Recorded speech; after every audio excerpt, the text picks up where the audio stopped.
আমি অপরাধীকে ধরতে পারি, মারতে পারি, কাটতে পারি, জেলে পাঠাইতে পারি, কিন্তু তাকে যদি আমি একটা সুন্দর জীবনের ব্যবস্থা দিতে না পারি, মৌলিক অধিকার যেটা আছে সংবিধান কর্তৃক স্বীকৃত সেইগুলো যদি দিতে না পারি, তাহলে আমি কোন মুখ নিয়ে এদের বলবো অপরাধ করিয়েন না। বসবাসের সম্পূর্ণ শতভাগ অনুপযোগী বর্তমানে জেনেভা ক্যাম্প। এর উপরে আরো বিস্ফোরা হিসেবে যুক্ত হয়েছে বাহিরের মানে সাধারণ বাংলাদেশি নাগরিক। আমাদের হিসাব মতে প্রায় 20 থেকে 25,000 যারা বিভিন্নভাবে ভাড়াটিয়া হিসেবে এখানে আছে। এতে পরিবেশ আরো কয়েক গুণ নষ্ট হচ্ছে। এদের অধিকাংশই হচ্ছে অপরাধের সাথে যুক্ত। বাংলাদেশের বিভিন্ন অঞ্চল থেকে মাদক আনা নেওয়ার সাথে এই যে যারা বহিরাগত ভাড়াটিয়ে তারা যুক্ত। এরপরে আরো একটা মানে খুব দুঃখজনক বিষয় যে জেনেভা ক্যাম্পের মালিক তো সরকার, তাই না?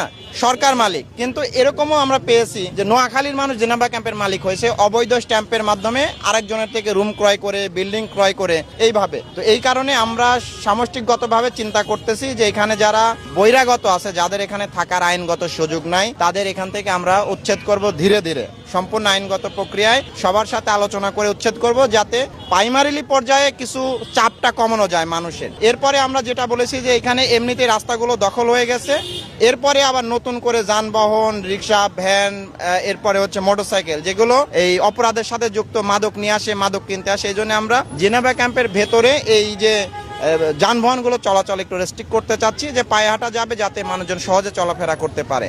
আর আরো একটা বিষয় হলো যে এখানে অনেকেই আছে যে বাইরে থাকে, জেনেভা ক্যাম্পে আগে থাকতো, বাইরে ফ্ল্যাট, বিল্ডিং, বিজনেস করে, কিন্তু এখানে রুম টুম কিনে নিয়ে বা উত্তরাধিকার সূত্রে বা জীবনবাহী হোক বিল্ডিং করে এখানে বাইরে লোক ভাড়াটিয়া দিচ্ছে। এইগুলো নিষেধ করার জন্য আমরা চিন্তা করতেছি। আর আপনারা দেখেছেন যে সারা উদ্যোগ নিয়েছে মানবিক কিছু কাজ করতে হবে। এখানে একটা স্কুল আছে, আমরা আপনাদের মাধ্যমেও সমাজের বিত্তবান বা এনজিওদের কাছে অনুরোধ জানাচ্ছি, আপনারা আসুন, ভিজিট করুন। যদি এখানে একটা স্কুল আছে, খুবই মানে আপনারা দেখেছেন নিজে যে একদম করুণ অবস্থায়, কোনো টাকা পয়সা নাই, আধুনিক ফ্যাসিলিটি নাই, যদি কেউ দিতে চান আমরা সহযোগিতা করব।